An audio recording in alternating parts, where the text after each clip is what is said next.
To those of you out there in the Zoom world, good afternoon and welcome. I'm Jake Barker. I'm the immediate past chair of the Charleston County Bar Association CLE committee.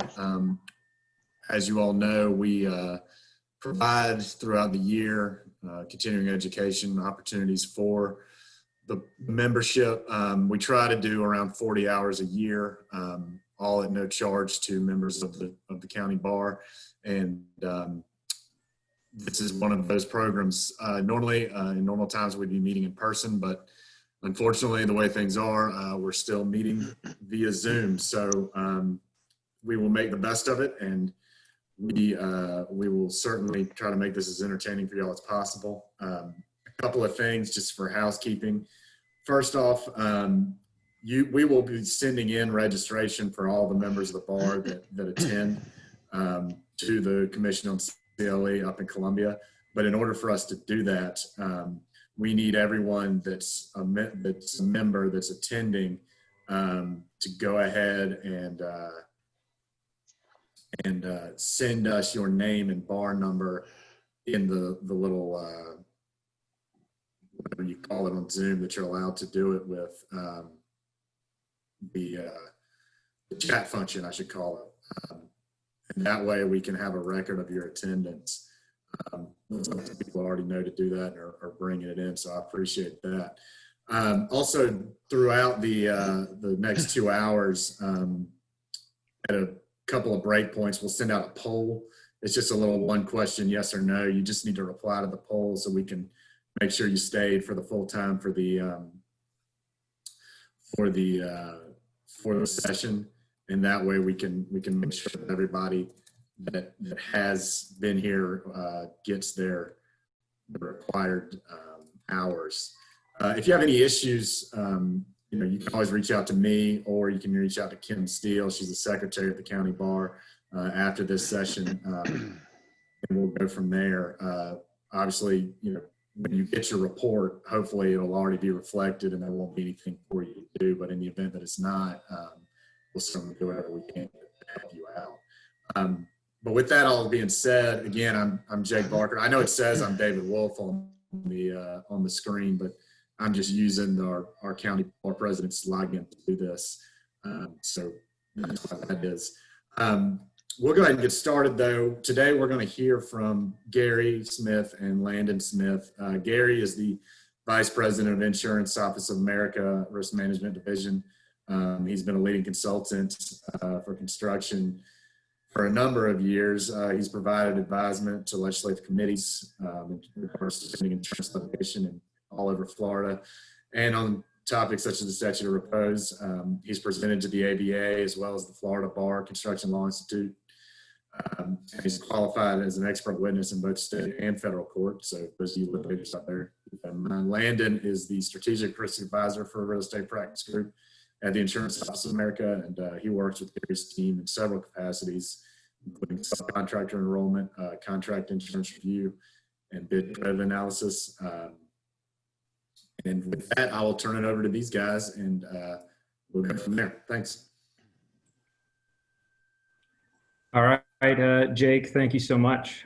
We appreciate it, and we want to thank everybody, of course, for joining us here on this wonderful webinar in the crazy year of 2020. But what we're going to be talking about today is just like the title said with the PowerPoint that I'll be sharing here momentarily. But it's insurance in the construction industry and how complex this process has begun. So we'll be talking about some different ISO forms. You're probably aware of. There are standard ISO forms, non-standard forms. So we'll be discussing that. And so just while you find yourself in the realm of drafting insurance provisions, this will all relate to that. So we think you're all very brave to sign up for a 2-hour seminar on insurance. We realize there's some CE components here, but we're excited to have you join us, and we hope that you'll find this helpful information for you. So let me go ahead and share my screen, and hopefully everybody will be able to see it.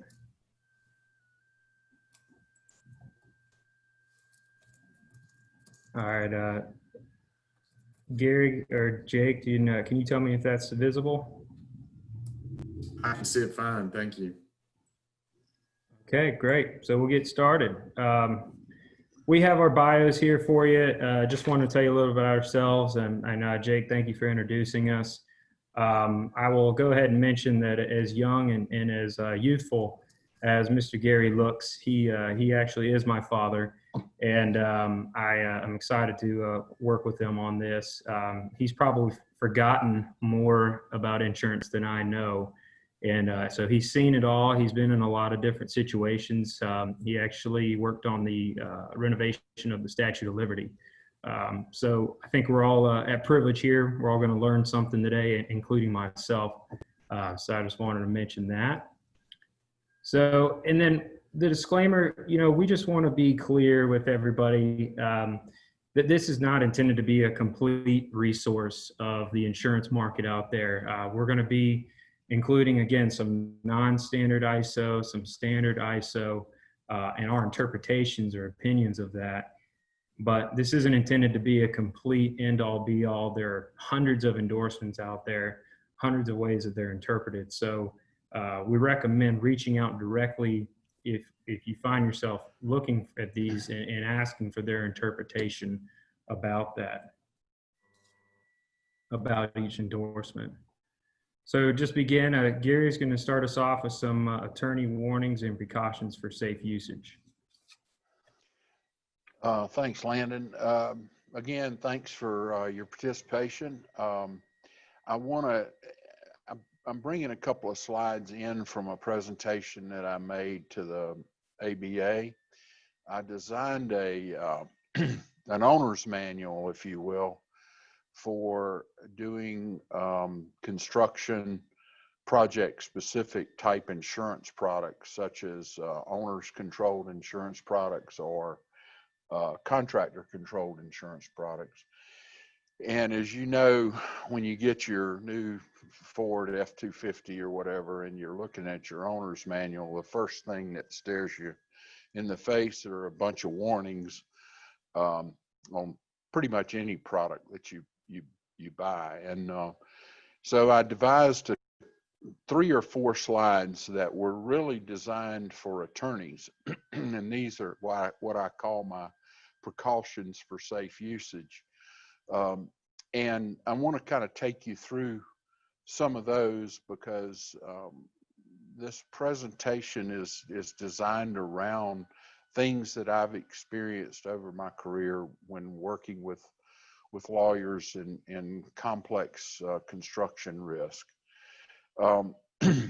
And so one of the things that I noticed, and as you transition from your AIA previous versions into your new versions, in the previous version, these first couple of bullet points point to references in Article 3.18 and Article 11, which is, of course, is the insurance article for the previous AIA forms that referred to if your client was a developer asking for not to be indemnified for other than the work itself, and in the indemnity paragraphs, and then requesting the contractor, for example, if your client was the developer, to procure and maintain insurance for other than the work itself. The caution here is that now in the new version, the insurance reference is removed and incorporated in exhibits, suggested exhibits. And of course, as you know, you work a lot of times with modified AIAs. The point here is that on comprehensive construction insurance products, there are methods in which you may actually insure potential defective work. So if your contract provisions are not requiring someone to insure it or indemnify you for it, that's a conflict in what's actually occurring in your insurance forms. Also, the waiver of subrogation only applied to property insurance and not liability. And of course, you see the importance of having waivers of subrogations provisions in certain situations for liability. The other thing that was lacking in those forms and potentially in the exhibits are additional insured specificity. And many of you have probably gone to additional insured workshops and recognize that the new additional insured forms, especially the 0413 version and now newer versions, reference contract provisions to trigger those additional insured provisions. And if those contract provisions are not properly drafted, it could provide a defense to insurers to not provide additional insured protection. We're gonna give you a unfortunate real life example here of that in a few minutes. Also, any limitations on contractual liability provisions present problems if not properly addressed in contracts. I've seen situations where the lawyers were not privy to the proper contract or organizational structure of a complex development, and actually had not had the proper parties as part to the contract when there were joint venture partners, etc. So that's an area that on complex construction projects, making sure that you're on the same page with the developer or the contractor, who the parties are. Whether you've effectively addressed subcontract flow down provisions, you're going to see the effect of that here in a minute. And with the transition of the AIA forms, you have situations where I've seen closings where the insurance exhibit was missing altogether. And so no real references to specific unequivocal insurance provisions. And that can present major problems when you need those provisions to trigger additional insured endorsements. You can tell by this first slide how exciting this stuff can be. So I'm again glad you're willing to go through it.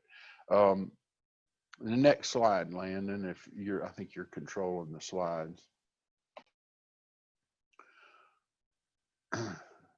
The other, and this says an owner warning, but it's really for attorneys. I've seen situations where developers are looking at the attorney, and you really need to ask yourself, are you in the driver's seat or the passenger seat? Are you being called upon to merely draft insurance contract provisions, or are you being called upon to advise and consult regarding proper insurance administration or product placement?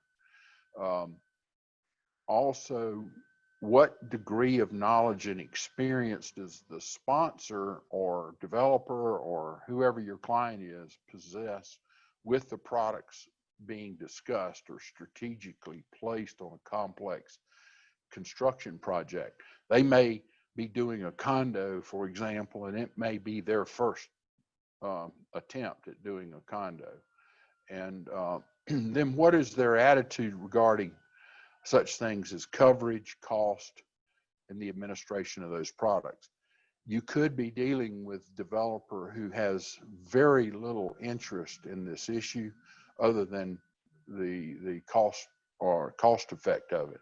You're gonna see in a minute that was basically a $13,000 decision that created havoc in a construction project. One of the next warnings, I think, for an attorney is to try to get a gauge of what is the experience level of the insurance professionals. Do they have contract administration expertise? Do they understand how the contracts work? Do they have any coverage expertise? You know, is it their first condo? What's their stability? You know, have they just landed at a particular broker and really do not have the experience or resources to implement a complicated insurance product? What is their risk management, loss control experience? Are they a construction specialist, or are they really in transportation and they just happen to have a connection with somebody that's about to develop a complex construction project? And my recommendation is don't operate unless you have one. What's the next slide, Landon? Is that, I think that's, this is really when you get into implementing more complex insurance products such as wraps or project specific policies, and whether it's on something like a condominium or any kind of residential exposure, there could be elements of quality control, QA and QC requirements that also incorporate contract with the vendors. What are they going to provide? Who's going to provide it? What kind of third-party inspection service?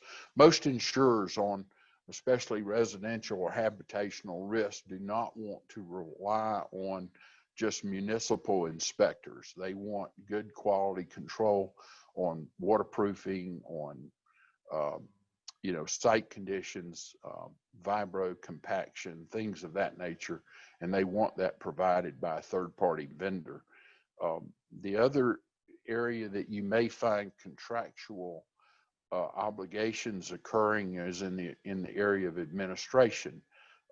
Whether you have an experienced administrator, this usually will apply when you're dealing with an owner or a contractor controlled insurance program, where you have to enroll contractors or subcontractors. They are leaving their traditional insurance for their other jobs, and when they step on that job site, they become insured under a controlled insurance program. So these are the primary warnings that I provided in that manual, in that dry owner's manual, and I thought it would be a good place to start with this presentation. All right, so let me just back up there. So what I'd like to do here briefly is just give everybody a lay of the land before we get into this example. You know, we're specifically going to be talking mostly about general liability today. We might touch on workers' comp and property, some other basic ideas, but just to explain briefly, you know, general liability, as you may know, covers bodily injury, property damage arising from the insured's operations ongoing, but also completed operations at the project site. It's a key word there, completed operations. And then as far as excess goes, you know, we've all heard the term umbrella, excess, and they sometimes are used interchangeably, but excess is typically going to follow the line that it's over specifically, and maybe just that line. But there is a difference between what's a follow form excess, and then maybe you've got some excess that is over a general liability policy that has its own forms and its own language in it. And then workers' comp briefly, you know, covers the employees that are injured during the course of the employment.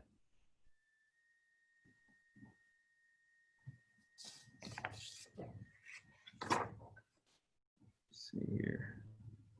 I'm gonna go back to that slide in just a minute. So continuing on construction placement, just a little brief overview here.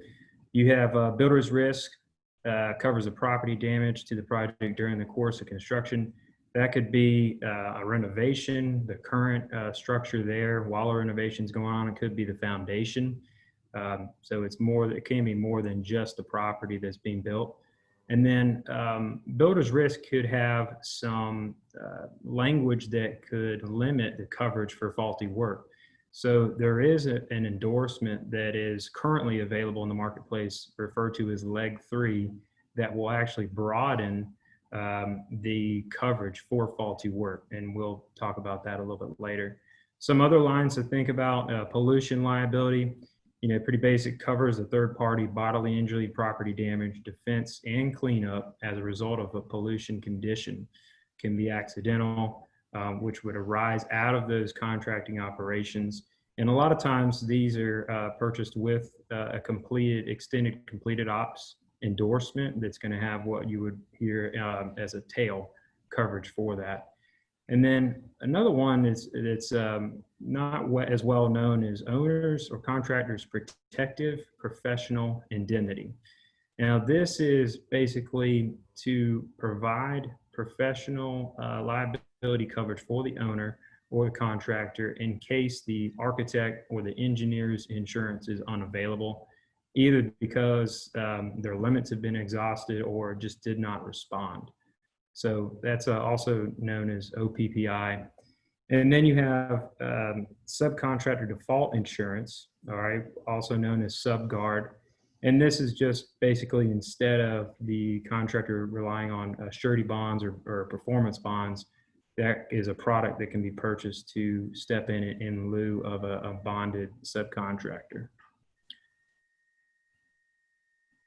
All right, so the point that we want to make about this is if you look at all these coverages here, all of these coverages are general liability policies. They're all intended and they all have their own different strategy and their own different type of coverage. But then if you look to the end of each line, notice the acronyms. You've got OIP, OCP, OCIP. Remember the last slide you had OPPI. So I want you to just think about that and as we're going through this process here. And so just to briefly cover these, general liability as we mentioned, but as a practice policy, maybe for the contractor is an annual policy, all right, and it's going to get renewed every single year with potentially different forms and endorsements on that coverage. Okay, owner's interest general liability policy is typically purchased by the owner, okay, and it is meant to supplement the arrangement between the owner and the GC and the additional insured coverage that they're relying on from that GC. So this is meant to kind of supplement that protection that they're relying on. A key note for that is for the owner's interest is that it can be including an extended completed ops for the completed ops for the project after it's finished. And then owners and contractors protective liability, OCP. Now, this is actually usually purchased by the contractor for the owner in the name of the owners, and it's meant to protect them from the negligence of the contractor. Not necessarily any negligence the owner might have, but the negligence of the contractor, and typically would not include completed operations coverage, only for ongoing. The next one, project-specific general liability, sometimes referred to as a mini wrap. This is a specific to the project, just like it says. It has specific limits to the project and typically will include the owner and the general contractor as named insureds to the policy. So they all have the same rights, but they are still relying on additional insured coverage for the subcontractors that are on the job site. And that would include a completed ops provision as well. All right, and then the last two are very similar, owner-controlled insurance and contractor-controlled insurance program. This is considered a master policy, if you will, for the entire construction site that's going to have all enrolled contractors as named insureds with one insurance policy and one insurance carrier, maybe two or three, depending on how much excess is purchased. But that typically would come with that completed ops coverage extended out.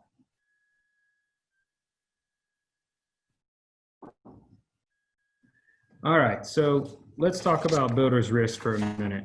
And want to tell you a little bit of the story. Let's imagine that you've got a $50 million condo or a $50 million hotel built in downtown Charleston, and you find yourself getting ready to draft some insurance provisions.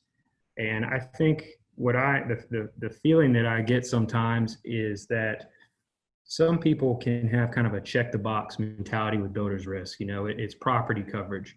But we want to make something very clear in that, builder's risk is the most important document you can rely on, the most important policy for the project.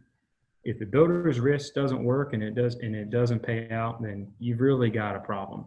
And it's not a boilerplate type policy. They're not all the same. There's a lot of different things to think about when builder's risk policy could be procured for a project. So here are some of those points that you might want to think about. And the first one, does that developer have the option to even procure the coverage? Sometimes the contractor might get involved and say, hey, we've got a great builder's risk annual program.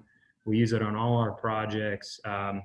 We really think that we ought to control the builder's risk. And does it make sense for that to happen? Does it make more sense for the developer to control that? That's definitely something to think about. Another thing is the market availability. If we're drafting insurance provisions, you're probably looking at 18 months out for when this project could start, maybe longer. And so what does the market look like in 18 months? How are the hurricane seasons going to affect that, right? How many wind seasons is this project going to go through, and what's the marketplace and the availability of insurance coverage going to look like then? And then the second point here, the effective date, does that occur after that substantial early work phase is being completed? You might have a couple different phases. You might have a small demolition phase, and you might include some pilings after that demolition. Is the builder's risk policy that you're going to help procure, is that going to include existing property? And the last thing that anybody would want is for the foundation to be the proximate cause for any kind of property damage, and come to find out that was done before the builder's risk is triggered. So you really want to be careful and be thinking about that effective date along with the beginning of the project and when that builder's risk is triggered in the early work phase. Landon, let me interrupt just a second. We want to make sure, and unfortunately, without an interactive kind of presentation environment, we're not trying to. Hopefully, we're not trying to teach you how to procure insurance. But for example, in that first bullet, does the developer have the option to procure coverage? What if you're drafting an insurance contract, insurance provisions, and you put a phrase in the agreement that says any coverage procured by the owner shall be excess over insurance procured by the contractor? And then you have a provision that allows the owner to purchase and procure the builder's risk, in effect, and which is normal. So, and I've had this example. So in effect, what you've done is make the builder's risk excess to the general liability policy on a construction project, which is something you never want to do. Builder's risk is first party property coverage. You want it to respond immediately. If you have a fire or a water leak, a severe water damage. This occurred to me on a brand new Hilton hotel that was about to open in 14 days. And the lawyer had drafted provisions that made the builder's risk excess because it had been procured by the owner. So we're going to try to draw the distinction between understanding these insurance products and guiding you through maybe some tips on making sure that the insurance provisions and the agreements are actually proper and strategically designed. Yeah, absolutely. That's a great point, Gary. Thank you for that. And, one of the examples of that I think we discussed earlier was maybe including some kind of restrictive wording where, the owner will not accept any kind of language about accepting a sublimit. You might have this $50 million hotel, and that policy might have a $1 million water intrusion limit, right? And you want to make sure that that could be included in there so that you're not going to accept it without the owner signing off. And then you can see here further on down on the slide, has the leg 3 coverage been contemplated? And we kind of discussed that a little bit before, the broadening of the faulty work, and would you want to include some kind of provision there to include that?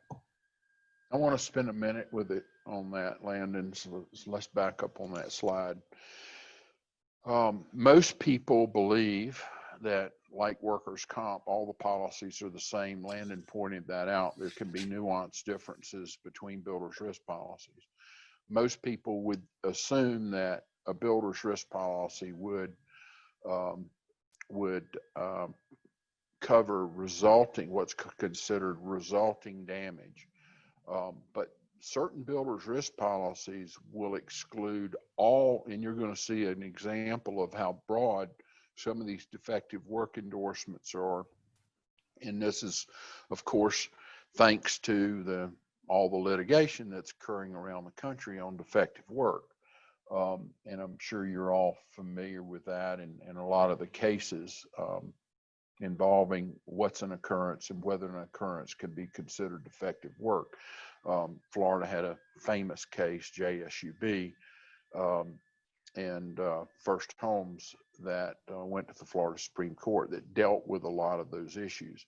But a lot of people don't realize that all builders' risk policies have faulty workmanship exclusions in some form or fashion. That's the reason this Lloyd's leg 3 endorsement has become somewhat popular. I've got a project in New York, in Manhattan. It's about a $150 million condo in which we procured leg 3 coverage on, and during one of the snowstorms, we've had a pretty severe builder's risk claim. So most builder's risk will have some form of faulty work exclusion, but it will cover what's called resulting damage and exclude the defective work. So that's what the leg 3 coverage provides, is broader defective work coverage. When you get into general liability policies, again, to remind you, Landon's comment about, remember, this builder's risk policy is the most critical construction insurance product on the project. And we do not want that policy to fail with inferior coverage. Most general liability underwriters now, on project-specific policies that are designed to cover complex construction projects, may require that leg 3 coverage to be on that builder's risk, because they want that policy to respond as broad as possible. And if it doesn't have leg 3, you're going to see in a minute what their alternative may be, is excluding damage to the building before CO. So that may be their response to you not considering leg 3 or having a limited builder's risk policy. So in the marketplace, you're seeing a lot of cases where the GL carrier wants to review that builder's risk to test its vulnerability. If it's an inferior product, they'll put faulty work exclusions or property damage exclusions on the GL policy and not provide a defense. So one of the things you're going to hear us talk about is this is very difficult strategy to implement 2 weeks before people start work. This process needs to occur, with some time, so that the proper contracts can be constructed and the proper insurance strategies and products can be applied to a construction project. And sometimes this is the last thing that developers think about when they're getting ready to start projects. And sometimes, as Landon's pointing out, they actually try to trigger this coverage after they've already got pile caps in the ground. Okay. Absolutely. Landon, So, sorry. no, yeah, thank you. All right, so let's go back to this is a real life example. This will give you an idea of just how complex this process has become. Okay, so again, $50 million hotel being built. There's an early work phase with a minor demolition, and there's an early work agreement associated with that. So in that contract, it's going to require, typical boilerplate type language that the contractor is going to procure a general liability policy of $1 million, $2 million, and then asking for excess of $25 million with additional insured coverage to the owner. Now, for whatever reason, either the contractor was either unable to procure that or unwilling, maybe because of the cost, and we didn't want to negotiate that with the owner. So you kind of go back to the drawing board, and what happened is this exact language was used. The lawyer redrafts to require owner, contractor, project specific, GL and excess. So think about that. The language there is that clear and unequivocal? Owner, contractor, project specific, GL and excess. Before you So go to the next, Landon, let me interrupt a second. Before you go to this next bullet point, and this is probably understood by most of you, but at the stage this is occurring, the contractor, this is what I call a traditional insurance placement. The contractor has what's called a practice policy. Contractor could have a rolling CCB, contractor controlled insurance program. In this example, we're talking about a traditional placement where the contractor's got his traditional practice policy with somebody like Travelers. It renews every year, and he's the successful bidder on this $50 million hotel, and he is initially asked to provide the insurance coverage under his traditional practice placement. Remember, we're talking about general liability and excess liability, not necessarily workers' comp. So that's the stage at which this is starting to occur. Yeah. And as you can see there, the lawyer has also called both owner and contractor to be named insureds. And so the contractor's broker then goes back and procures that OCP policy, owners, contractors protective liability. By the way, the OCP includes a conditional coverage endorsement. So let's just kind of see what happens. Gary's going to walk us through how this played out. So back up just a second, Landon. I want to make a point, I think, here.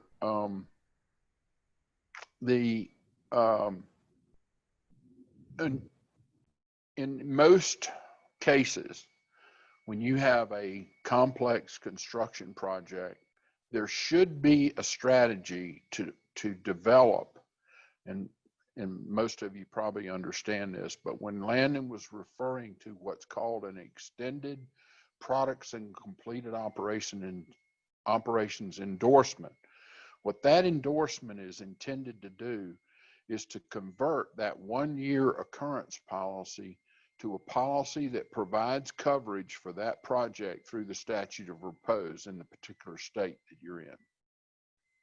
That endorsement can have limitations, whether it's a 10-year, 8 years, or whatever. And there are some South Carolina issues regarding gross negligence, but that's what's occurring here. There is an attempt by the developer through his advisors or through the lawyer to achieve a extended products and complete operations endorsement. And that's why they are citing a project-specific GL and excess in the contract documents with with named insured protection to provide that owner and contractor coverage through the statute of repose.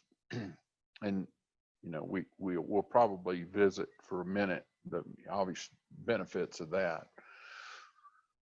Okay, so everything seems good at this point. Very simple. I say it's not simple, but it was a demo about to embark upon a beautiful construction project, and an employee who's involved in the demo, who's been introduced to all the parties as an employee, dies during the demo, is killed during the demo process. The employee, we find out later, is not an employee at all. He's an independent contractor for the demo subcontractor. The demo subcontractor has got a direct contract with the GC, and this alleged employee, we find out later, is an independent contractor. There's been a conditional coverage endorsement with warrants that's being provided on a policy that was procured by the insurance broker that calls for an additional insured for the developers and warrants that all policies be endorsed by the contractor for additional insured protection to the owner. These become warrants because you're going to see in a minute there are specific unequivocal obligations that have to be performed by the named insured and the contractor that void coverage if those coverages are breached. This is a copy of the endorsement wording, but not the actual endorsement itself, but it was taken right out of the endorsement. These endorsements, for the most part, are what we consider manuscripted endorsements. They're not necessarily insurance service office endorsements. And by that, I mean the insurance service office approves filings for insurance companies, for example, if Travelers, which is an admitted carrier, for example, in South Carolina, would file its forms and rates with the insurance service office to be approved by the insurance department. That's what we call admitted world of insurance, Travelers, Hartford, etc. Those same companies have what's considered non-admitted carriers that can become approved in a non-admitted surplus lines environment in the state, and they do not have to file their forms with ISO. They can adopt the same wording, and you'll notice at the bottom of a form it may say ISO, or it may say adopted wording from ISO. They may use parts and parcel of an ISO endorsement, but parts and parcel may be manuscripted by their attorneys. This particular endorsement was procured on this OCP policy, Owners and Contractors Protective Liability Policy. And if you look at number 4, it says the insured, which is the developer, warrants that it has confirmed or will confirm that it has been named as additional insured on all general liability policies issued to the contractors. And in the event if that fails to occur, it voids coverage under the policy. So let's move to the next slide. There are other warrants here also. For example, number 1, warrants that you've obtained certificates on all the contractors, with limits equal to those or greater than those provided endorsement.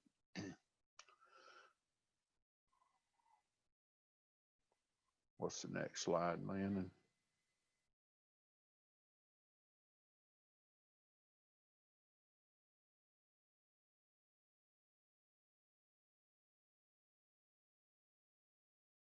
Landon? So we've got a developer who was provided an owner's and contractor's protective liability instead of an owner's / contractor's project specific. You notice that's why Landon was referring to the acronyms that our industry has a bad habit of throwing around, OCP. You notice the similarity.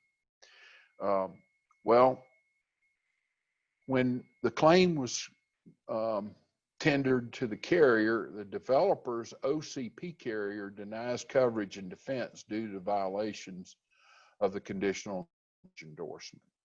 Okay. So let's see how this happened. The lawyer actually drafted the proper insurance product, a project specific policy with the owner and contractor named as named insureds. But it was as a result of the broker initially indicating he was unable to procure additional insured coverage under the practice. And then he wrote an OCP with a conditional coverage endorsement that actually required he do exactly what he was unwilling and unable to do in the beginning. Now, luckily, this obviously falls in the errors and omissions realm of the broker. And this particular broker, and we talked about that early in the slide, saying that the broker should have construction experience. In this particular example, this broker had over 30 years experience in the business. So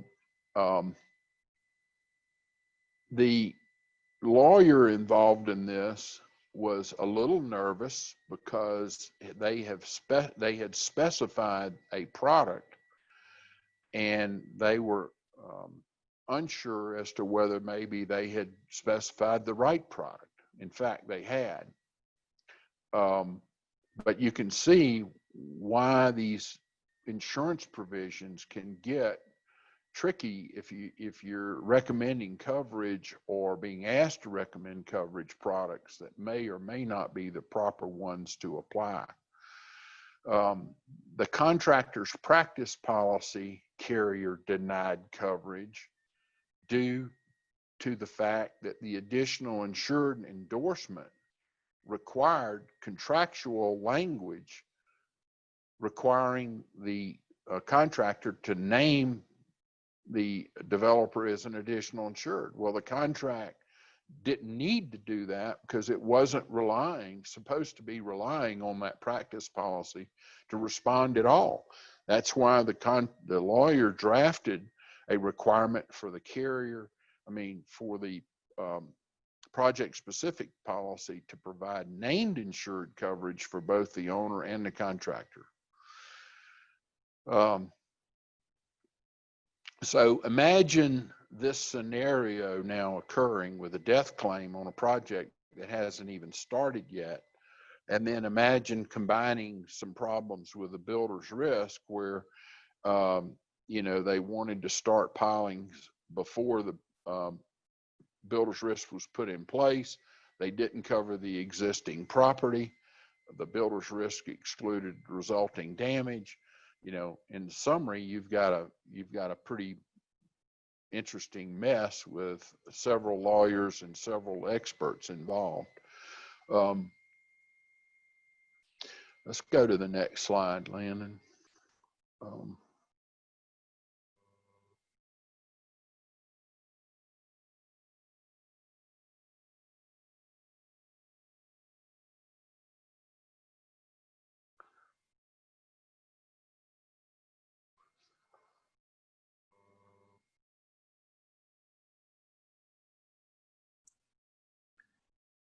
Yeah. So what's really the lesson here, Gary? You talked a little bit about in the beginning, the driver's seat and the passenger seat. Well, I think, there could be a couple of schools of thought here. one option would be, if I was a lawyer drafting construction documents or insurance provisions, I might just require the parties, the contractor, for example, if my client was a developer, to procure and maintain general liability coverage, period, and leave it up to the developer and the construction expert or insurance broker to determine the type product. And that may reduce your exposure if you can manage that. In my experience, a lot of times the developers are looking for more resource and robust advice from their lawyers. So most all of these project specific type policies, especially when you get into the RAPs, the OSIPs and the CSIPs, will require specific insurance addendums to the contract. So you're specifying, what the obligations are, who they have, who has those obligations, when they occur, et cetera, et cetera.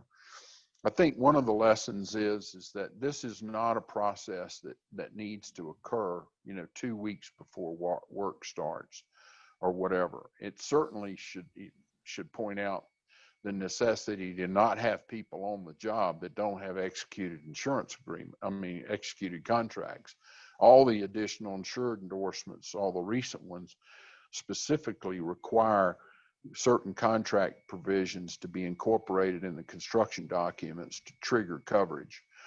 You can see in our little example that was one of the defenses that the carriers set forth on the practice policy, is there was no contractual requirement to name the owner as an additional insured. I think that where a lot of people get in trouble is they just sell insurance products rather than designing and strategizing the proper insurance product for the proper strategy occurring on the project. If there is going to be early work agreements, there may be a need for a totally different insurance product to apply to the early work agreement versus when someone decides to start in full vertical construction. So this comparison, in my opinion, needs to occur. It needs to occur early, and it should be recommended by anyone involved in drafting the agreements that it be done, due diligently and determined what is the proper product to put on this project. The example that I gave you is a real live example. That litigation is still occurring, and we're looking at a year or two of litigation. The developer actually made that decision based on $13,000. The developer had the opportunity to procure a project-specific policy that he controlled, understood the coverage, understood the cost, but he determined that the contractor offered to buy a policy on his behalf, and he could save $13,000. And you can imagine, after a year or two of litigation, he's well spent more than $13,000. And that's why owner-controlled insurance programs are becoming more popular, is that owners and developers and joint venture partners are determining if they're going to spend hundreds of thousands of dollars or possibly millions of dollars, okay, on an insurance product. They want to know what it is, what it costs, is it comprehensive, what are the limitations of it. Anytime you rely on someone else to procure your protection for 10 or 11 years, you're subjecting yourself to a certain amount of exposure and risk, especially if you don't do your due diligence to determine what product has been placed. In this particular case, policies take sometimes an inordinate amount of time to get issued. So a lot of times these decisions should be made on specimen policies, not on certificates of insurance.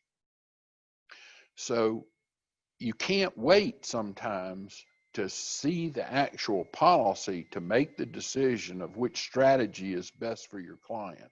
Those specimens need to be produced so they've got time to be reviewed and determine whether or not that placement is in accordance with your construction documents and the right, proper placement for the client. In this particular case, that death occurred before the policy was issued, but after it was bound. So I think those are some of the lessons that Yeah. I've kind of experienced in my career. Based Yeah, well, upon, I remember this incident, and it was very eye-opening, and there was a lot of things that probably could have been done differently up front, and I think, the collaboration of everybody involved, talking about how to procure this insurance and work, relying on the GC's broker, all of those things is important, and so. As you begin this process and you're involved in that process, these are some other things to consider and help your owner consider. But this shouldn't be all, again, on the attorney, right? We highly recommend that this shouldn't be your responsibility.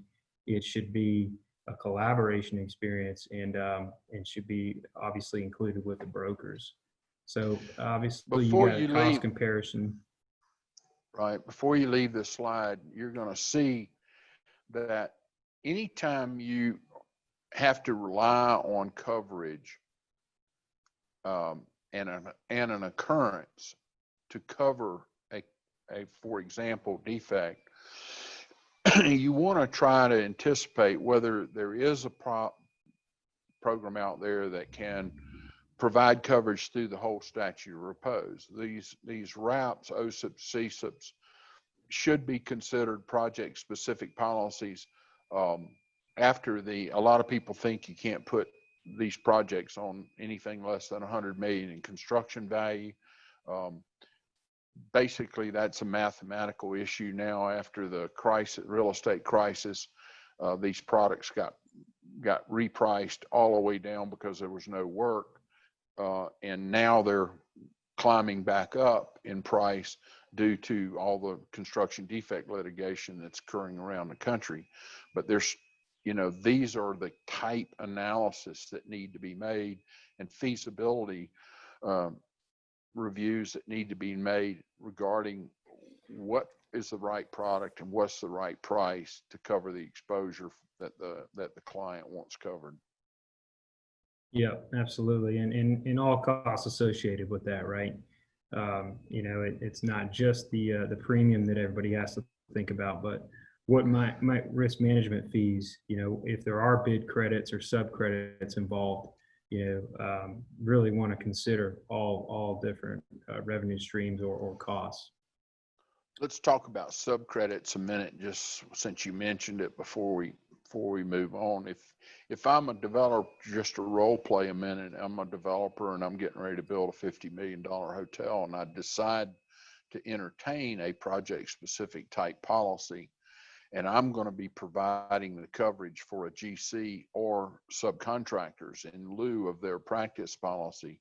It opens up the issue of credits because, for example, if Landon is the GC or he's a subcontractor and he's built in his bid for this project his cost of GL and excess insurance, then I, as the owner or contractor, would expect a change order to reduce my cost of that insurance product by what was included in the bid.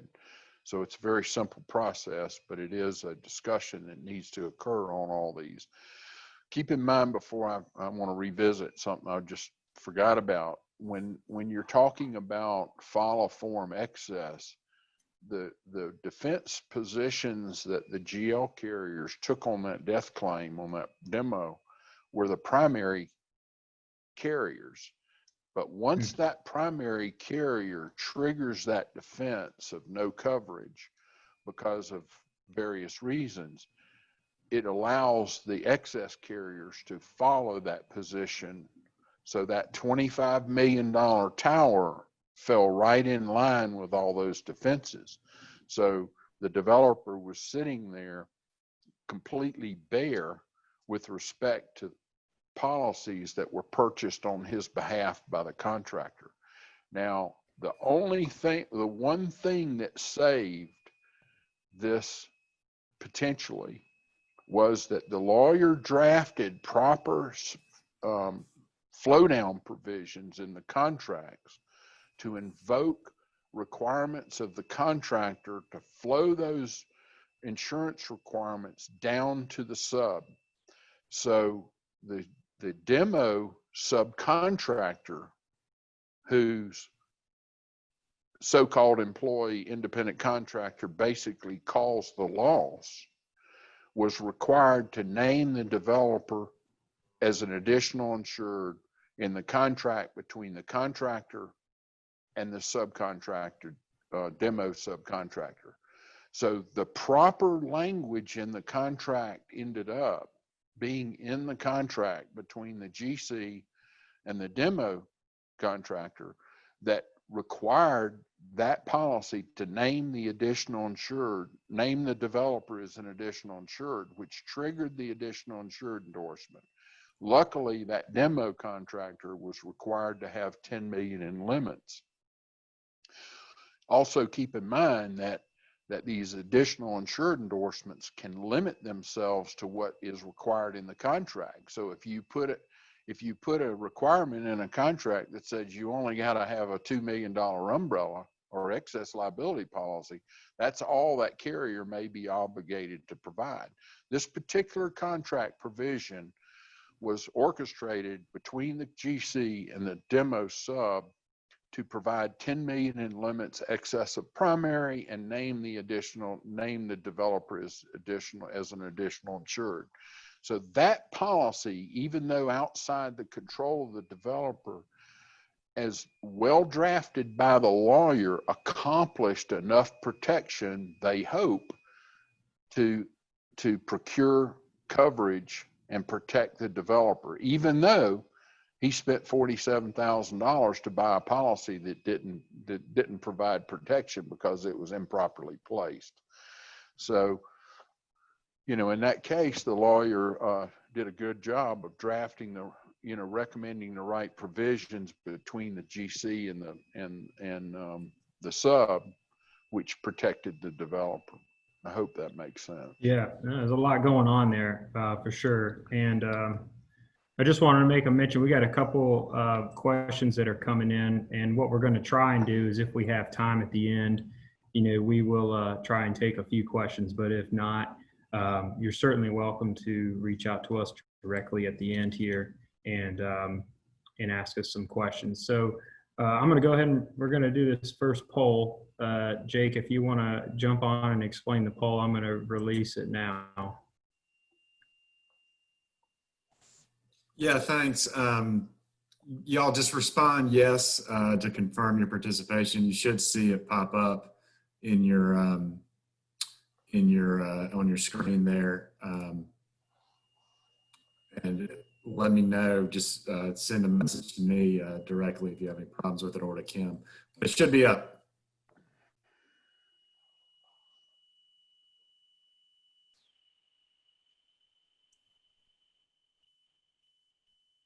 All right, looks like we've got 56 people online and 48 have responded. So we've got a little bit more time here to give you a chance to respond if you can.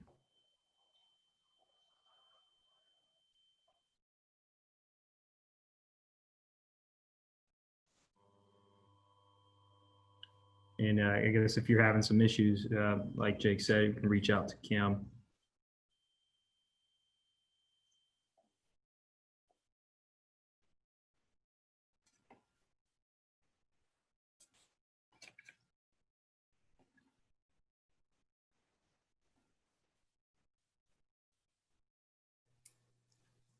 Landon, y'all can go ahead and start back up. You don't have to wait. Yeah. I think they can vote going forward for a little bit. We may have lost a few with that last explanation. Well, we appreciate everybody hanging in with us. We're going to continue on here. So just taking a step back, pointing out some things that maybe should be considered, through this process. All right, hitting the pause button, coming back, and just things to consider. And the first one, market instability. 2019. I think Gary would agree. We started to see some changes in the marketplace, due to several different factors. Now that was 2019. So you can only imagine what 2020 has done to the insurance marketplace, whether it's carriers just leaving certain placements altogether.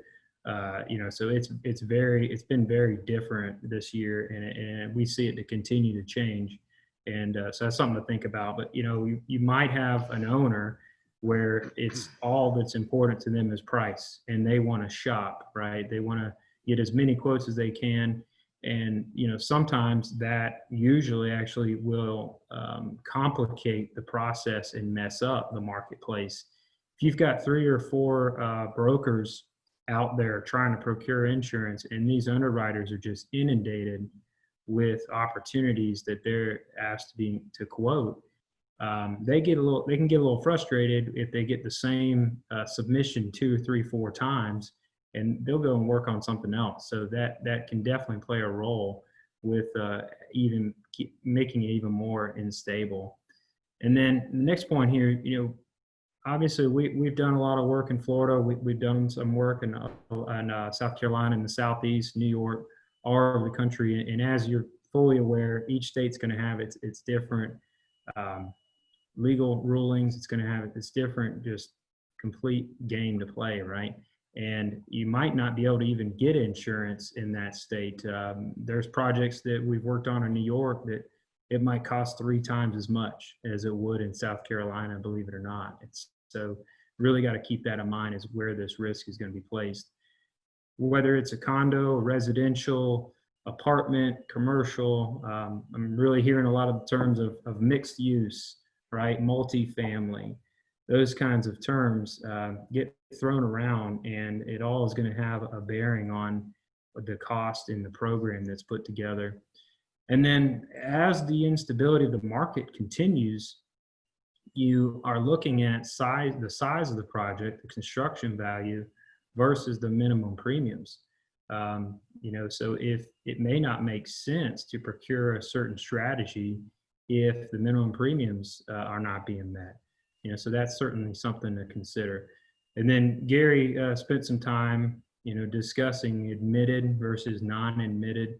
You've got your admitted carriers in the state.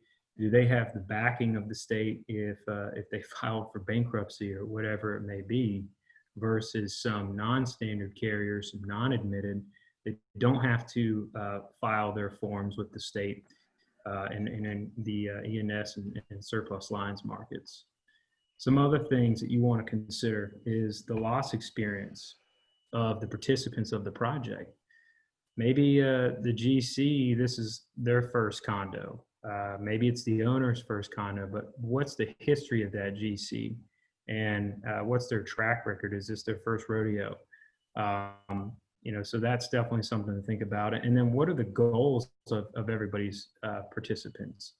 Is the owner only worried about the cost? Are they more worried about the protection through the statute? Do they want to get involved in administration? Do they want to be burdened with contractual decisions being made? Or do they want the contractor just to handle everything and be very hands-off? All these things you want to consider, and obviously cost efficiency is always important. But the last point here, describe where and how the product can be purchased, or where to direct orders.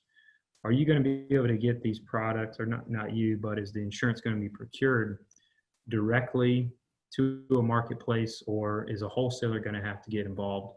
And then that goes back to the 3 or 4 brokers being in the marketplace, making it more complicated. So all these things you definitely want to be considering, and help your owner consider when you get going with drafting this stuff. Landon, let me interrupt a second. The main reason we wanted to put this slide up is this gives you an example of why insurance and your insurance provisions, keep in mind that they also have to comply with loan covenants. So the lender may have a voice in what kind of products and how it should be structured. All these issues need to be considered, and you can see it should take a certain amount of time to properly do your due diligence to determine how these things could affect a project. You may not be involved in this process, but it's wise to recommend to your clients, you need to start this process early. You don't need to put this insurance issue and these contract documents on the back burner until the last minute. That's how you end up with projects being closed without insurance exhibits and with the wrong parties, et cetera, et cetera. So that's the real purpose of this slide, is to give you an idea of the things that need to be considered, you know, when you're brought into this part of the project process. Yeah, absolutely. And you know, just to reiterate, it should be collaborative, right? And it is complex. And so it's important to make sure everyone's involved one way or another, and just being aware of it. So let's talk about, real quick, to switch gears, some things to think about when you find yourself drafting insurance provisions for some of these complex projects. So we're going to go over some endorsements that we're aware of that are in the marketplace now. And again, this is not a complete list of everything out there. There's several. And so always make sure that the broker is requesting a specimen to review well ahead of time, and rather than just waiting for that policy to show up after it's been bound. You know, and as we mentioned before, you maybe have some kind of restrictive language that some of this stuff would not be accepted without being signed off and approved by an owner. You know, that's a strategy to consider a lot of. So we'll run through these examples, but, you know, always remember, and as a lot of you know, that when these policies do come through, there could be 30, 40, 50 endorsements listed on these policies. And the language is really, you know, the devil's in the details. A lot of this stuff is a lot of times buried into some of these endorsements. The other thing, before you go there, Landon, back up, I want to tie this also to the transition of the new AIA form, the 2017 versus prior versions, where the insurance provisions were incorporated in Article 11. As you look at the new version and you look at the 103 insurance exhibit, you will notice in that exhibit I'll call it limiting versions of insurance restrictions. In other words, we don't want your policy to include a cross-suits exclusion. It's worded differently, but we're drawing your attention to these new insurance exhibits that have this limited exclusionary language in there that should be incorporated in the construction documents regarding the insurance provisions. So we're going to cover some of the more important ones here, but there are others in that exhibit if you decide to use that exhibit. We see a lot of modified versions of this new exhibit, and I've had lawyers tell me they don't use the exhibit at all. But that there is a technical transition here between the old versions of the Article 11 and the new exclusion exhibit language for insurance provisions. Yeah, absolutely. And we had touched on this a little bit, the property damage during construction. Now, this is on a general liability policy, and most of these will be. But remember, when drafting these agreements, it might be used to just say, hey, the GC is going to provide the general liability. Now, what if they don't disclose that they have this exclusion on their policy? They might not even know it, right? And it might just be relying on that COI. So that could be an issue. And again, this could be buried on a project-specific endorsement, a designated project endorsement. It could be anywhere. So it's important to really review that. So this insurance is not going to apply to any property damage to the project shown above or any part of the project shown above that occurs during the course of construction. This project is shown above or part of the project shown above will be deemed to be within the course of construction until it satisfies the definition of product's completed operation hazard as defined in this endorsement. So, Gary took a few minutes mentioning and talking about the builder's risk policy and the general liability policy and that faulty work, and what happens if the general liability policy is now including this exclusion. So let's talk about this a second. You could see this, as Landon's indicating, in different kind of names, places, etc. It's referred to as a course of construction exclusion. In my opinion, you want to avoid this at all costs, because there are situations where that GL coverage can respond to a construction defect claim during the course of construction. That it's triggering, this is being triggered, okay, or it's excluding any liability coverage bodily. In some cases, you'll notice it's excluding BI and PD, bodily injury and property damage.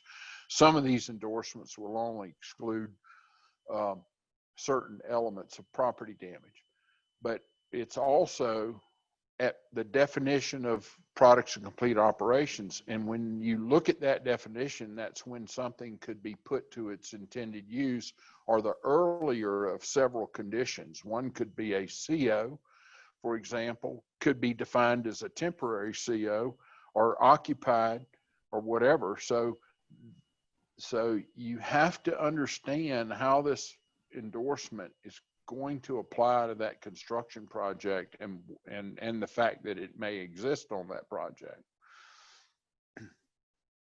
Yeah, tricky stuff. All right, this is a defective work exclusion, and we've seen this a lot. You might be aware of some litigation around the Southeast on this topic, but this is basically redefining the occurrence definition and the standard general liability policy. That standard policy is intended to cover a subcontractor's work, but this endorsement is getting used to to exclude that. Defective work includes any and all costs associated with the removal or replacement of the defective, deficient, or faulty work. And oh, by the way, defective work means your work that is defective, deficient, non-conforming, not in accordance with the plans or specs, fails to satisfy. You get the idea. And so again, we're seeing these a lot where they're completely just redefining what an occurrence actually is in the policy. Before you leave this, Landon, so for example, going back to how you might be drafting your construction documents, and we're starting to see a lot of redefined occurrence policies. So if you incorporate a provision that says you want the contractor to procure and maintain coverage, general liability coverage, and you will, any redefined occurrence policies or limiting conditions regarding defective work shall be, acknowledged in writing to the owner, and however you want to word it. But if this policy exists on your beautiful $50 million hotel, you want to know it, and you want to know it early so you can deal with it. All right, cross-suits exclusion. So there's a lot of language here, but I'm just going to have you focus here on the middle. In consideration of the previous charge, it agreed this exclusion is omitted to include the following exclusion. This insurance does not apply to any claim or suit based upon, arising out of, directly or indirectly, in whole or in part, or in any way involving the following. And this is a claim brought by any named insured. And so I think this has a lot to do a little bit, Gary, if you want to comment about the example we gave. Well, in our example that we had with a project-specific policy that was written, should have been written in favor of a named insured being the owner and the contractor, then if you had a cross-suits limitation, which, you know, voided the severability of an insured's interest provisions of a GL policy, then a claim brought by the owner against the GC for causing that claim would be void. In other words, the contractor would not have defense coverage due to the cross-suits exclusion. So one of my biggest concerns about the cross-suits, and I will tell you, the market is getting more and more difficult to avoid this limitation. But in wraps, imagine a developer that's going to do an OSIP, an owner's controlled insurance program, where he's going to provide all the GL and excess on a $50 million hotel. And the subcontractors who are sitting out there with their traveler's practice policy that does not contain any cross-suits limitations is required mandatorily to come into an owner-controlled insurance program. In my opinion, if a cross-suits endorsement exists on that OSIP, and that's not clearly, unequivocally noticed to that sub, he's in effect losing coverage when he enrolls in that wrap, enrolls in that OSIP. Because if there is depending on how onerous this cross-suits limitation is, he could be losing defense coverage coming into that wrap. Now, the intent of this cross-suit is to stop cross litigation between the subcontractors and force the carrier into a coverage position so that you don't have a bunch of subcontractors suing each other. But I believe there's a notice issue that there needs to be in the OSIP addendum in the contract, in the wrap manual, or in some form or fashion, clearly, unequivocally explained and noticed to the contractors that are coming into a wrap whether a cross-suits exclusion exists. Yeah, that's a good point. All right, so talking about project-specific coverage here, you know, this is an endorsement that's going to hang the coverage of the policy on that specific project. And so it's very important to think about how that project is going to be described, what are the surrounding areas, and so and to ensure that that coverage is going to apply. So you'll see here at the bottom, 1,000 feet within the project site. You know, what if you have some staging areas? What if you have some easements being involved in those staging areas? Making sure to define what the project is so that you can ensure that, so that coverage can be applied to that project. You know, but sometimes there might be several projects going on very close to each other. You have a highly populated area such as like Miami, areas like that. You might have several projects going on all very near each other. And so are you just writing the address? Are you just specifying 1,000 feet? These are just another example of things that are out there that to be wary of. All right, so there's a lot of language here on this one too. This is a standard ISO wrap exclusion. Now these are, I think Gary would agree, these are very standard now as well. The insurance market's aware of the controlled insurance programs that are going on these large projects. And so this is their intent for their coverage not to be applied while they're on the project site underneath the SIP, their controlled insurance program, whether it's an OSIP or a CSIP or a project specific. So this standard language, and again, a lot of different versions of this, the highlighted portion says in which you are involved. Okay, so I think that their intent here is to make it pretty obvious and pretty clear, and sometimes that's not always the case. And you move to a non-ISO wrap exclusion, and just gives a great example of how this can be the wild, wild west sometimes. Okay, so this coverage does not apply to any work performed at or for a project which is insured under a consolidated wrap-up insurance program. This insurance shall have no obligation to defend or indemnify for any claim or any project where such a wrap-up insurance exists or has ever existed. And we've seen language that actually includes or will exist or will be applied. So think about some of these examples we've discussed where you might have an early work phase, you might have some demo, but then later on, there might be an OSIP in place. And so you can see how that could be pretty complicated and very messy. Well, this can occur when you're transitioning. For example, you start out with a project that is a residential facility or whatever, and it's converted to apartments, and that initial project was put in a wrap, and your contractor is going on site on a project that has transitioned from something that started out with an owner's controlled insurance program, and now it's transitioned into something else. It's now apartments or vice versa. So you have to be aware of when these things get triggered and under what circumstances. Yeah, excellent point.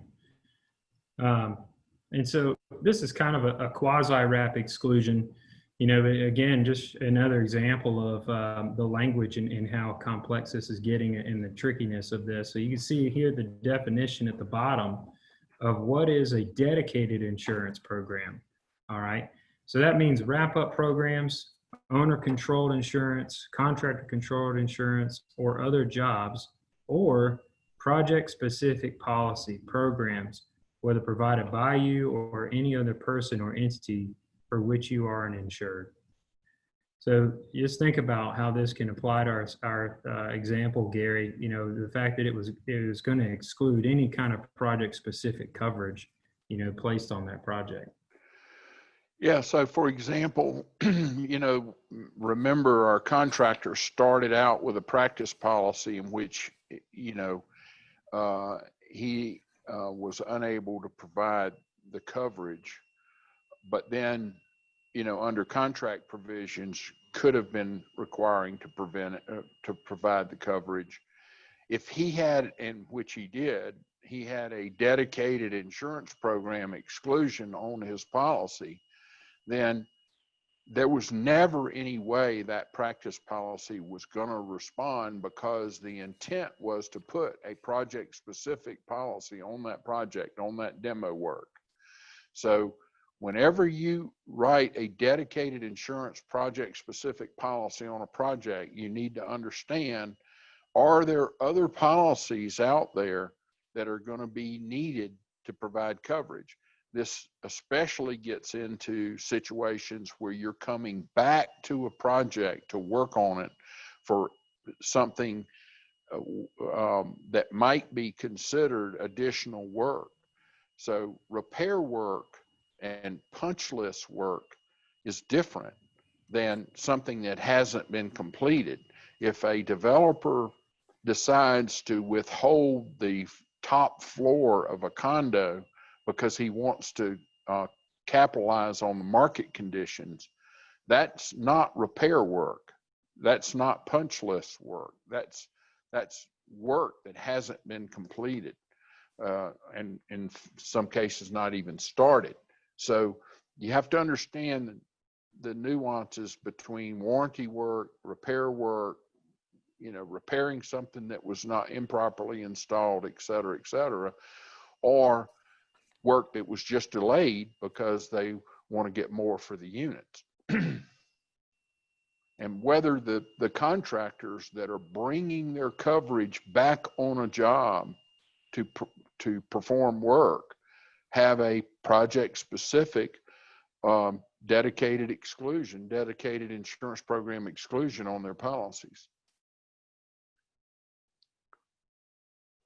And this All is right. an endorsement, obviously, that is, I believe, incorporated in the 103 exhibit that refers to these type limitations. Absolutely. And this endorsement here is from a standard admitted carrier, a traditional policy. And this one really caught our eye. You'll see a couple different points. There's a lot of language here. You can refer to it later on, but the first thing I want to draw your attention to is kind of on the right side, they are completely adding a new definition now to the policy, construction defect. That's not in the standard GL, but this endorsement has gone and decided to go ahead and define what that means. Okay, and so if you look to the left, on the very top, it says which begins or takes place or is alleged to begin or take place before the inception date of this policy.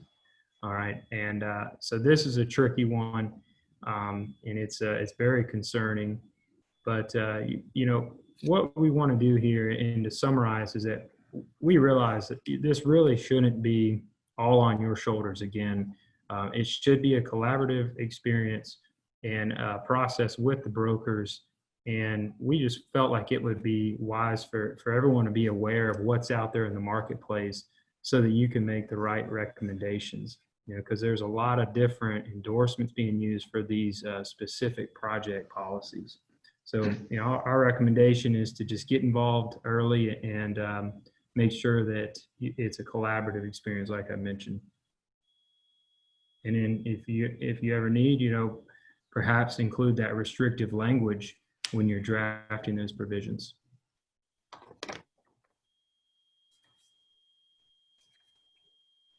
All right, so we're going to go real quick here through some maintenance items. The project has begun. You have drafted all the language, and you're ready to start. So Gary is going to run us through some ideas and some things to think about as the project is continuing. We're going to kind of just cover some, I call it maintenance, and this came again from my ABA presentation that you would have in an owner's manual, maintaining your Ford F-250. And I just discussed this: warranty, service work after expiration. In other words, we just talked about that and understanding the difference. Cranes. If you've got a tower crane, for example, if you have reviewed tower crane agreements, we get involved in looking at those agreements, working with the attorneys regarding those agreements. Crane operators will habitually try to transfer obligations or exposures that they technically have to the developer or contractor, for example, in these agreements. A crane is kind of a unique situation where you have comparative negligence issues of you have an operator that's operating the crane, but you've got the contractor or subcontractor on the job directing the crane. You've got these interchange of responsibilities, and it needs to be clear in the agreements, number one, who's responsible for what if something happens. I had a platform on a 6-story condominium in West Palm Beach, end up in the main city street with unfortunately a worker tied to it. And so it was very beneficial that we redrafted those agreements to make sure that the crane operator was obligated for things that he caused. And so this litigation will involve the crane operator as well as the contractor. So that's an example of you maybe providing advice when onerous agreements are automatically accepted by your client. Landon talked about site description, making sure that We've got the site properly described. These counties and cities and municipalities are famous for giving someone a permit and then asking them to build a bicycle easement around the project. So now you've got a project that's being expanded to include easement construction for bicyclists. Direct purchase materials, due to tax purposes, especially municipalities will attempt to buy materials direct. That could need to be addressed in the contract documents, and it does change the potential for products and complete operations exposures if the contractor is not purchasing materials. If those materials are defective, were they purchased by the owner or were they purchased by the contractor? So those are issues. We talked about the builder's risk being primary and not excess under any circumstances, even if bought by the owner. Hopefully you don't get involved in a project abandonment or whether the developer runs out of money. When these policies are canceled prematurely, it also could trigger cancellation of your extended products and complete operations endorsement. So you think you buy a policy for coverage through an 8-year statute of repose, and the policy gets terminated prematurely, you lose your products and complete operations coverage. And then subs, of course, lose their completed operations coverage, which could trigger litigation because of mandatorily being called into a project. The project doesn't continue. That's why owners controlled insurance programs have also become popular, because if the contractor's controlling the insurance and they've changed contractors, he takes that product with him, and the owner doesn't have control of continuance of coverage. I call some of these my roadside emergencies, just like having flat tires. Builder's risk, premature expiration. A lot of times I've involved in projects where overly zealous brokers who want to procure coverage and earn revenue want to bind coverage as soon as possible. Bind that builder's risk prematurely. The project experiences delays. The builder's risk is going to expire. It's got to be extended. It's unfortunately having to be extended during hurricane seasons and with full limits. So some consideration needs to be given as to the timing of when these products go on a project. We talked about cross suits. We talked about wrap exclusions. We talked about the course construction exclusions. As you in your workshops embark upon the very exciting subject of faulty work, you will run into how exclusions J, K, and L, the faulty work exclusions, apply on a general liability policy and how they're being addressed in the courts. So one of the advantages of wraps is that sometimes carriers who are in this space will delete these exclusions or various parts of these exclusions because of the nature of a wrap. So you end up getting broader faulty work coverage. We talked about proper participants. The other, by that I mean, make sure you've got the right parties involved in the project in terms of coverage. A lot of times foreign investors want to hide their real nature of capital, and that may not be the right approach when you're talking about general liability insurance. So you may want to make sure you've got the right parties on a GL policy with a $50 million limit. Air rights. these agreements can, you know, bring up a number of issues about when you have tower cranes that are going to, you know, extend over other people's property. Those agreements need to be looked at and how the insurance is handled.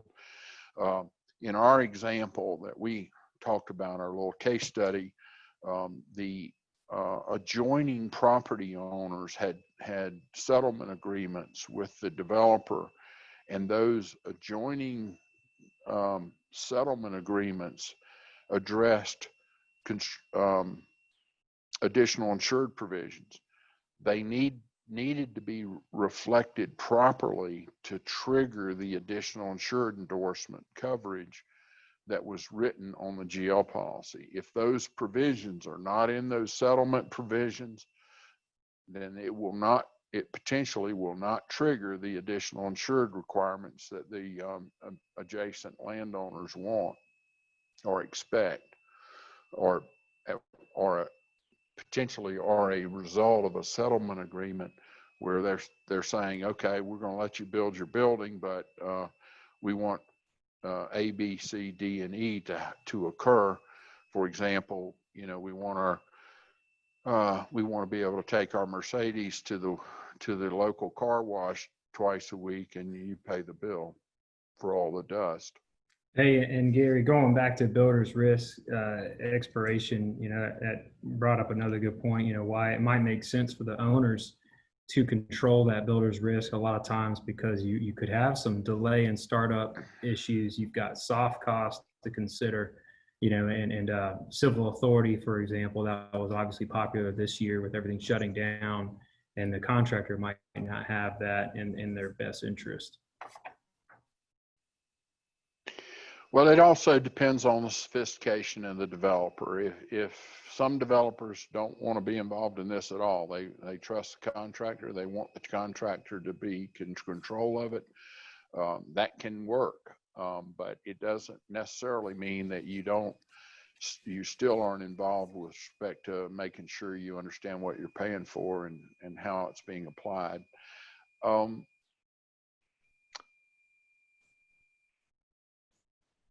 This slide's familiar to 61 people on the call. It's basically your work product, which is how you effectively tender claims for a bodily injury claim in a traditional insurance placement, in terms of the indemnity provisions and the insurance requirements. The reason I'm bringing this slide up is to show you the nature of these products, how they can affect this process, and you're probably very familiar with that. But if you go to the next slide,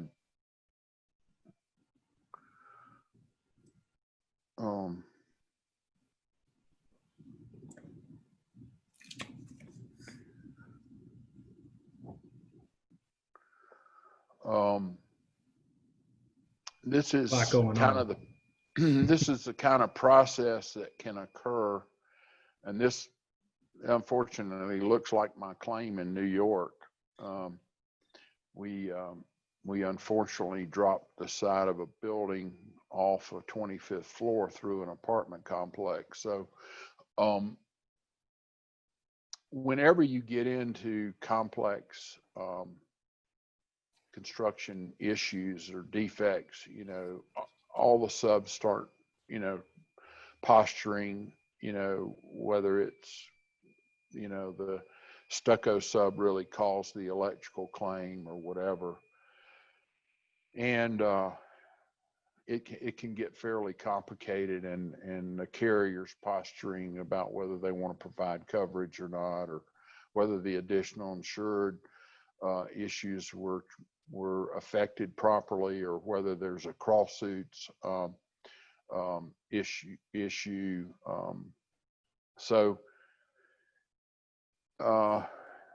And then keep in mind that, for example, in our roofing sub, we start accumulating trigger theories in terms of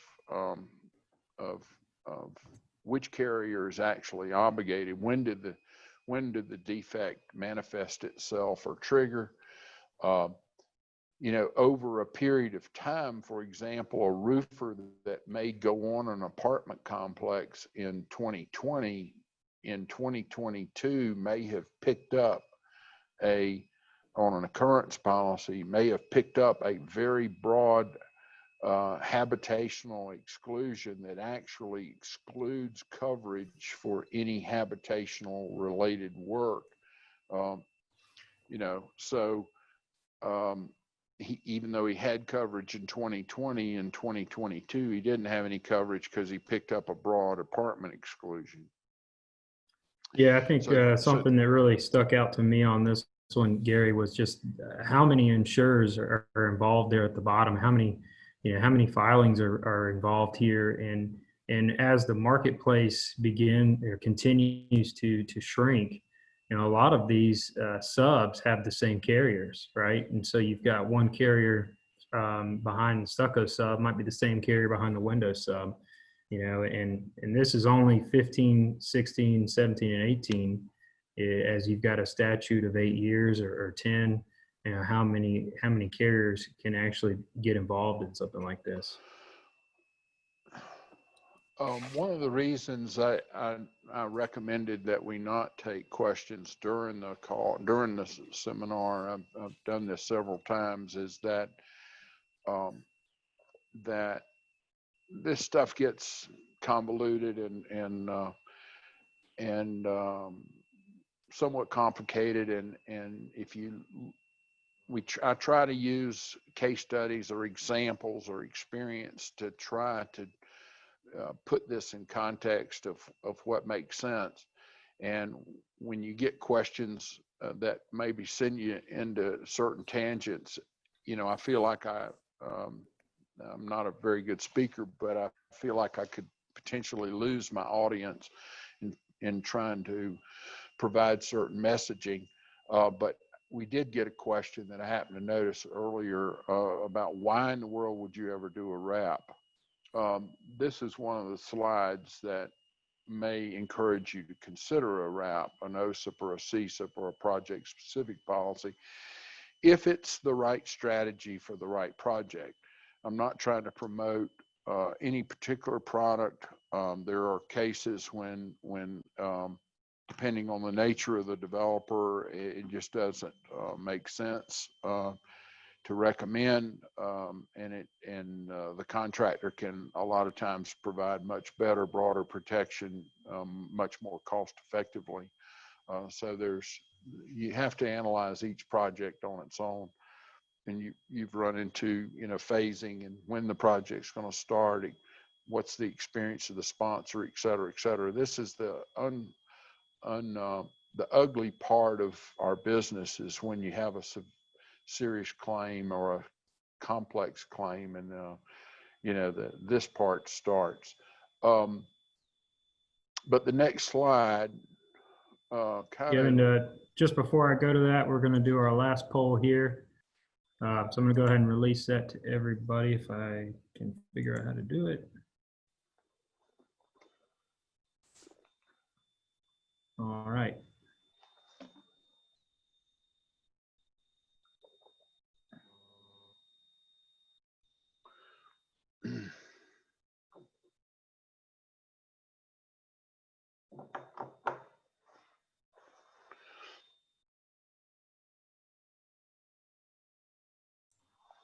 All right, so we'll just leave that poll open, and we're going to go to the next slide here, and breaking this down, and something also to consider, Gary mentioning about why a lot of times these wraps may not make sense is, again, with the market instability. I mean, some of these minimum premiums and the coverage included with that, it may just not make sense for the project.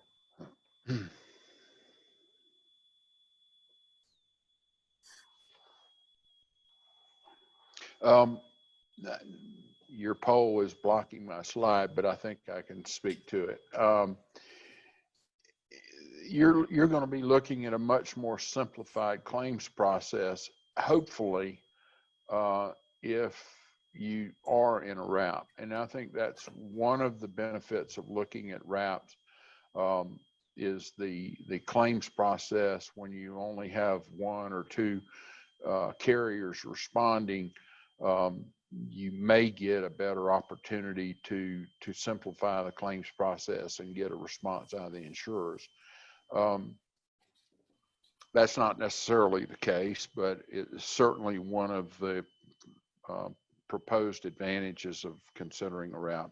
My personal opinion is on any complex or any construction project of any size, all these products should be considered, but certainly a wrap should be considered, or a project specific, because of the advantages of that extended coverage endorsement. If I'm a developer, number one, I don't have to run down coverage 3 years from now for a roofer. I know where the coverage is. I know he was enrolled. I know he was properly enrolled, properly covered.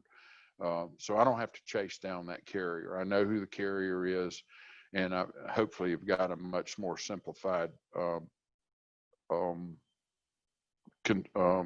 coverage and claims process. There can be cost advantages. I think one of the mistakes brokers make is they automatically assume that a wrap will save money. And it shouldn't be sold or marketed on that basis. There may be savings. I've seen situations where there's substantial savings. Some of that relates to the fact of the platform of the contractor, of how they're managing their insurance. If they could have their insurance in a captive, they could have deductible funding in arrangements. So those analysis, it's not rocket science. You're just comparing one insurance product against another, how much it costs, what it pays for, what it covers versus another. But I think it is foolish not to consider or look at it, because if you, and just the practicality of it, if I'm a developer and I'm going to spend $3 million for something, I don't care if it's tile. I want to know the quality of it, what it's going to cover, how it's going to work for me, what kind of protection I'm going to get. I do not recommend hardly ever that anybody rely on someone else to buy an insurance product. Not as complicated as this stuff is. Well, Gary, let me ask you a question.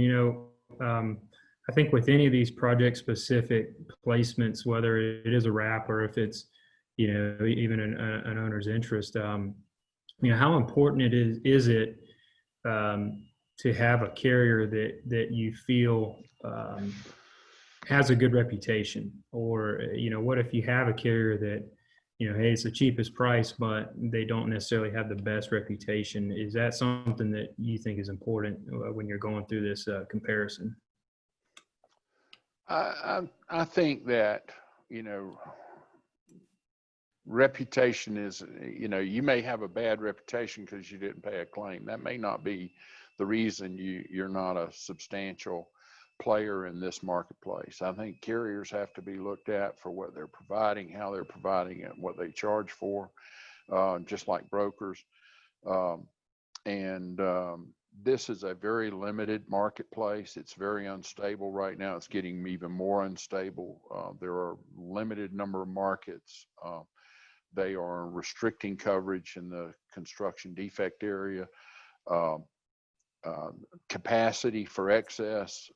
Carriers that used to provide a $10 million excess sitting on top of a primary, now maybe they only want $5 million, where you used to be able to put a $50 million tower together with just a few carriers. Now you may need twice as many carriers, and they're changing their position. They don't want to be at that first layer excess. They want to move up the ladder and build a little bit of protection between them and the claim.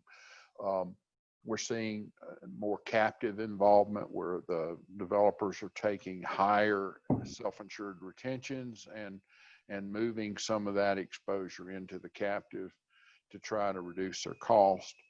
So it sounds complicated. It's really not. It's just making sure that you buy the right or consider the right product, consider the right contract language for a project. You know, we've only touched briefly on the professional area. You have architects and engineers, of course, that are trying to limit their liability, shift their consultants to direct contracts with the owner instead of bringing the consultants under the contract with the developer. That's why these OPPI policies that respond for coverage for the owner are becoming more and more popular. And being looked at more prominently by the developers, because the architects and engineers are trying to limit their exposure either through their limits or through some kind of contractual provision restricting their liability to their fees. So if you do consider a wrap, and you also have to consider not just the product itself, but how it's going to perform. It doesn't do you any good to buy a fancy insurance product and pay $3 million for it or whatever, and have it not perform and meet the expectations in which it was designed. So is it going to perform the way it's supposed to perform? Are you going to get the credits from the contractor or subcontractor that you should get? Are you going to propose the contract wording to have all the contractors just bid net, pull their insurance out of their bids so that it's a net bid arrangement? If the owner is buying the wrap or project specific policy, for example, should the contractor, if your client's a contractor, should he have any allocation of the deductible? The sponsor or developers getting credit for the wrap, the reduced premium due to the deductible, then why should the contractor suffer the allocation of the deductible? So that wording needs to be incorporated with the lawyer and the developer on how that deductible is going to be handled. If the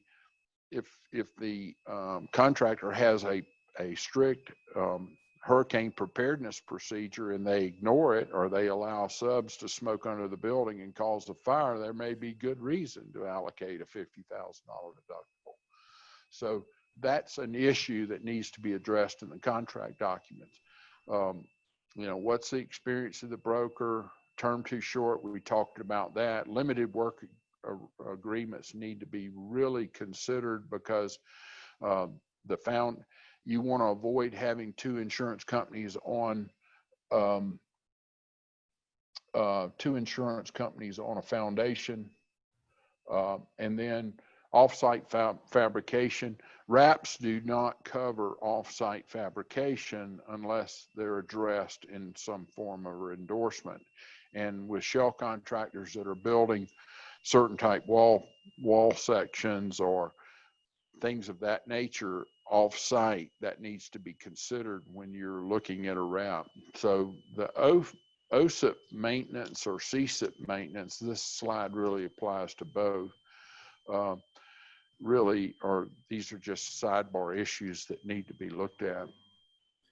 Yeah, and thank you for that. And so, you know, hey everyone, we again just want to thank you for your time, and we want to just bring it back all together here on a couple quick points.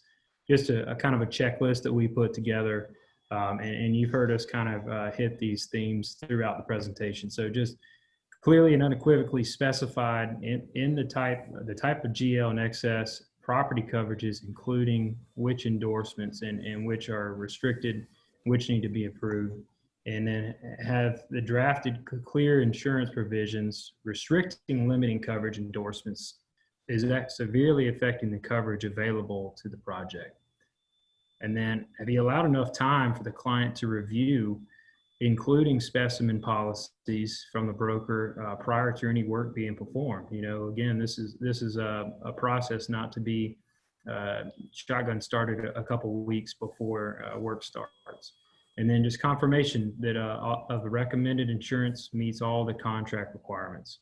So if you do that, you won't have to deal with another 2-hour seminar on insurance. Right. So Well, we thank you. We really do appreciate everybody's attendance. And, I'm going to turn it back over here to Jake if I can. yeah, great. Thanks, guys. And thank you, Landon and Gary, so much. Really appreciate all the information. I think it was 2 hours well spent. Just to let y'all know, those in attendance, I sent a little chat out, but if you're looking for the slideshow and the materials, if you go to the CCBA website and you click on the CLE calendar and you click on this event, there will be a link that's got a Dropbox with everything in there. Mm-hmm. So feel free to go and do that at your leisure. If you have any issues getting those, you can always email me or Kim at the county bar. But other than that, just a virtual round of applause to both Gary and Landon, and thank everyone again. And we'll see y'all next time. All right. Thank y'all.